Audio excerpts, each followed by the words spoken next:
26 సంవత్సరాల నమ్మకం, లక్షలాది సంతోషకరమైన వివాహాలు. తెలుగు మ్యాట్రిమోనీని డౌన్లోడ్ చేయండి.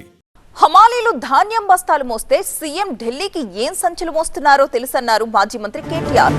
మేడిగడ్డ దగ్గర నీళ్లున్నా రైతులకు నీళ్లివ్వకుండా ఇబ్బంది పెడుతున్నారని అన్నారు. నీళ్లిస్తే యూరియా ఇవ్వాలి, ఒడ్లు కొనాలి, బోనస్ ఇవ్వాలి అన్న కారణంగా అసలు పంపులే ఆన్ చేయడం లేదు అన్నారాయన. మీరేమో బస్తాలు మోసి, వడ్ల బస్తాలు మోసి, బియ్యం బస్తాలు మోసి మీరు కష్టపడ్డారు. మరి ఇవాళ ముఖ్యమంత్రి గారు ఉన్నారు, ఆయన కూడా కష్టపడుతున్నాడు. ఏం సంచులు మోస్తున్నాడో నాకంటే బాగా మీకే ఎరక.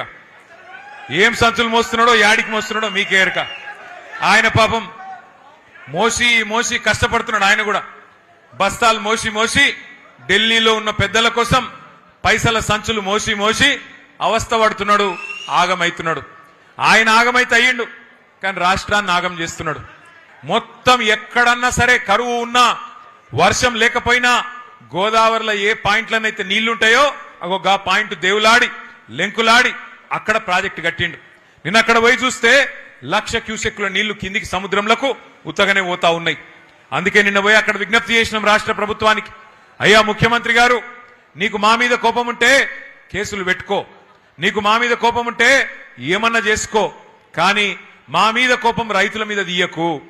మరి యూరియా ఇస్తే పంట వండుతుంది, పంట వండితే మరి మళ్ళీ పంటలు కొనాలి, పంట కొంటే మద్దతు ధర ఇయ్యాలి, మద్దతు ధరిస్తే మళ్ళా బోనస్ ఇయ్యాలి. ఇక సప్పుడేక ఈ లొల్లెంత ఎందుకు, నీళ్లు లేకపోతే ఏ లొల్లి లేదన్నట్టు ఇవాళ నీళ్లు ఉండి కూడా పంటలను ఎండబెడుతున్నాడు, రైతులను ఇవాళ తొక్కుతున్నాడు ఈ రాష్ట్ర ముఖ్యమంత్రి రేవంత్ రెడ్డి. 26 సంవత్సరాల నమ్మకం, లక్షలాది సంతోషకరమైన వివాహాలు. తెలుగు మ్యాట్రిమోనీని డౌన్లోడ్ చేయండి.